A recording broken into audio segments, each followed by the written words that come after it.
Afghanistan was still smoldering from the effects of the Soviet-Afghan War. The retreat of Soviet troops from Kabul in 1989 was simply the beginning of the end of nationalist Afghanistan. The country would suddenly see its worst in two civil wars that would claim the lives of over 150,000 people in a 10-year period. By the autumn months of 1989, however, 2 feet would reach the dirt roads of Khost province. They would belong to a 22-year-old Jordanian Ahmed Fadil al-Nazal al-Khalayel, otherwise known as Abu Musab al-Zarqawi, for which he would become more infamously known in Iraq. Zarqawi was born to a relatively poor family from the Zarqa governorate, in which the capital, Zarqa, is where he would be born and raised. Nominally a Sunni Bedouin family, the young Zarqawi was not very religious, not to any extent. His youth saw him travel as a petty criminal and a pimp of sorts, regaling the Arab males of Zarqa with young females willing to entertain at a price. Growing weary of the inaction with the Soviet invaders gone, al-Zarqawi began writing for al-Banin al-Mahsus, an Islamist newspaper based in Pakistan. Here, he would meet the most important man in his life, Abu Muhammad al-Maqdisi, who was an established Sunni Salafist radical. He would openly declare the Saudi state as infidel, munafiq. In one of his books, al-Kawlishif al-Jaliyah, Fil Kafur al-Dalwa al-Sadiyah. Born in the West Bank of Jordan, he found common similarities with the energetic al-Zarqawi, while also being one of the primary Salafist scholars to condemn the Saudis as kafir. He returned back to Jordan in 1992 and began railing against the Jordanian government, exclaiming they were influenced by the West. Al-Zarqawi would return to Jordan and began a small, unorganized cell called the Jund al-Sham, or the Syrian Division. By September of 1992, al-Zarqawi was arrested by Jordanian authorities. In his home, they would find multiple guns and thousands of rounds of ammunition, as well as grenades and other small explosives. The plan was to smuggle the explosives to the West Bank. His return to prison was met with other Muslim extremists. Youssef Rababa, himself a Jordanian prisoner who spent 3 years in the same confines as al-Zarqawi, saw Abu Musab al-Zarqawi become a violent, murderous drunk to a voracious reader of the Quran, in which he started recruiting other criminals into a ring of Salafi militant cell. Quote, they were all bearded. They all wore the same Afghan clothes and shared the same thinking.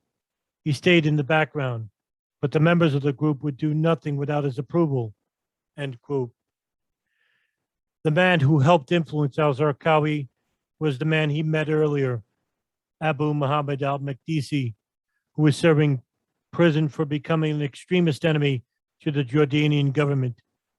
By 1995, both men were becoming a force, as their militant cell inside the prison were the dominant force, brewing and gaining new recruits. Al-Zarqawi was himself more physically imposing and outwardly violent, but al-Maqdisi was the more revered of the two. According to al-Maqdisi's lawyer, Mohammad Najibullah, Maqdisi is the most dangerous man in the Middle East. Everyone who meets him returns home with religion in their heart. The near illiterate al-Zarqawi was made to memorize the Quran under the direction of al-Maqdisi, and by 1998, al-Zarqawi began issuing fatwas to those outside the prison walls. Al-Zarqawi tried to recruit Rababi, who was convicted for trying to kill Israeli students in Jordan. However, he found the views of Zarqawi too extreme. Rababi would later say, he's not Osama bin Laden. Osama had a worldview, a political way of thinking. Osama's enemy is America. Al-Zarqawi didn't talk about America. He only cared about other Muslims, end quote. When al-Maqdisi was released in 1999, he stayed in Amman, Jordan, while Zarqawi, who was next to be released, had a more expansive idea in mind.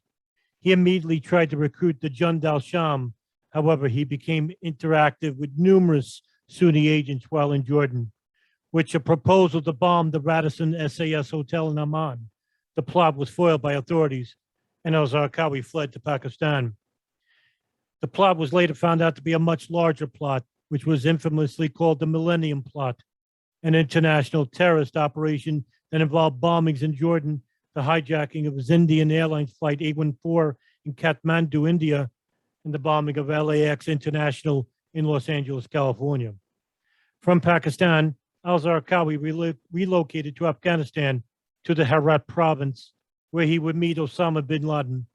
It was here bin Laden found the vicious Jordanian too volatile and gave al-Zarqawi his blessing to open and train a camp in Iraq. The fall of the Hussein regime was just the beginning, and it was here al-Zarqawi began an organization which had very few adherents, some from the same Jordanian prison which they shared. The name of the group was Jama'at al Tawhid wal Jihad. In English, the Organization of Monotheism and Jihad, JTJ for short. The group itself was primarily made of Salafi foreigners and also Iraqi Baathists who were formerly guards and security personnel during the Hussein regime. They would specialize in brutal torture methods learned under the Ba'athist secular government and, of course, its former security services, the General Directorate of Intelligence, which dissolved in 2003 under the Iraqi provisional orders from L. Paul Bremer, for who Bush appointed as director of the Coalition Provisional Authority. The group's former and only goal was simple: the complete overthrow of the secular Jordanian government. However, with the impending fall of the Iraqi government, the organization began to form more ultra-Orthodox goals, which would start with a bombing campaign from al-Zarqawi against American troops.